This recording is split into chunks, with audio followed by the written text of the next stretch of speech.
Gabi ng Misteryo. Solar eclipse. Meron daw mga UFO, mga sighting na nakita habang nagaganap ang makasaysayan na solar eclipse nitong Abril 8 ngayong taong ito. That is so weird. Is the sun pulsing energy at us?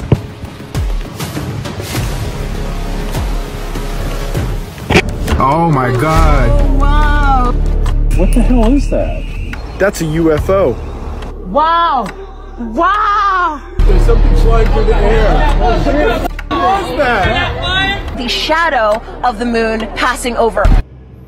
Ano nga ba ito?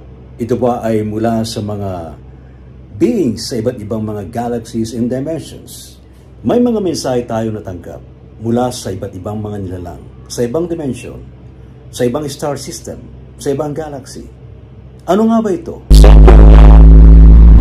To your fellow, send your love to your country, send your love to your pets, send your love to the environment. You have to accept what's going on in your planet. You know, high frequencies are already there, and you have to be resonating with these frequencies so that you can be ascended to higher dimensions. Gabi ng Misteryo.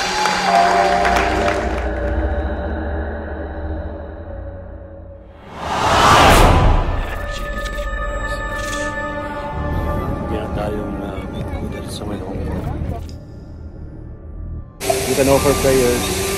Wala namang mawawala nila. Flowers. They also burn incense. Diplomat Hotel? La North Cemetery.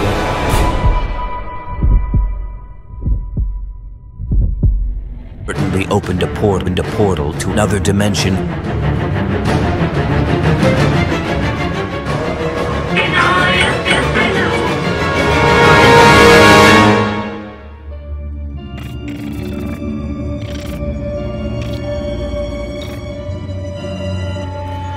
Mga kamisteryo, ngayong gabi ito pag-usapan natin tungkol sa naganap na solar eclipse. Sinasabi na marami raw ang arrivals ng mga extraterrestrials from other galaxies, from other dimensions. At nagbigay sila ng mga mensahe para sa tao. You as light beings, human beings, are very important in this shifting of consciousness. Your DNA is adjusting to higher vibration.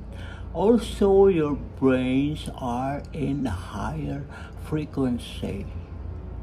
We are doing our best to help you all to adjust to higher level of frequencies. So be it and let it be. Ating tingnan mabuti, ating himayin mabuti, ano ba ang maaaring pakinabang dito ng tao?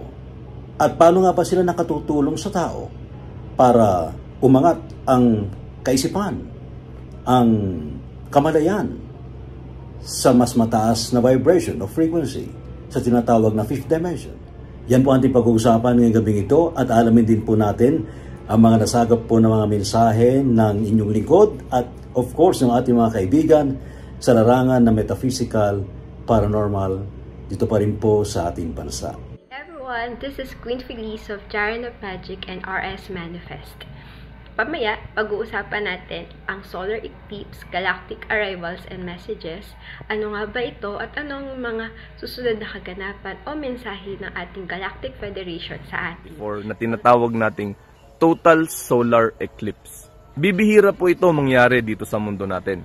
Kaya meron ding mga bibihira na mangyayari sa mga susunod na araw, sa susunod na buwan, at sa susunod na mga taon. Hindi naman sa pagpalaganap na para matakot tayo, kundi para magkaroon tayo ng guide kung ano man yung mga gagawin natin sa mga mangyayari. Dahil malamang, itong mga nangyayari na to ay merong epekto sa 4 na aspeto ng buhay natin. Sa pisikal, sa emosyonal, sa mental at sa spiritual. Pag-usapan po natin, ano nga ba ang mensahe ng solar eclipse at ng galactic arrivals? Ano po ba ang gusto nitong sabihin? Yung nagdaang solar eclipse nung April 8 Monday, ano po ba ang mensahe nito para sa atin? Ito po ba ay bad omen o something good para sa ating mga tao dito sa mundo? Manood po tayo sa magandang talakayan tungkol sa message na binigay kay Ray ng Andromedian Ambassador Lemar sa ating ascension bilang mga taga Planet Earth. Salamat po, Jomar Flera, sa inyong magandang lugar at lahat ng staff dito sa Good Food Farm, Santa Magdalena, Laguna. Ito po si Jason Chancoco ng Hagbayon Channel. Iniimbitahan kayo para manood sa ika-13 ng Abril, alas 10 hanggang alas 11 ng gabi sa Misteryo. Pag-uusapan po natin ay ang solar eclipse, galactic arrivals, and messages. At syempre, kasama po natin si Ray Sibayan sa DZRH.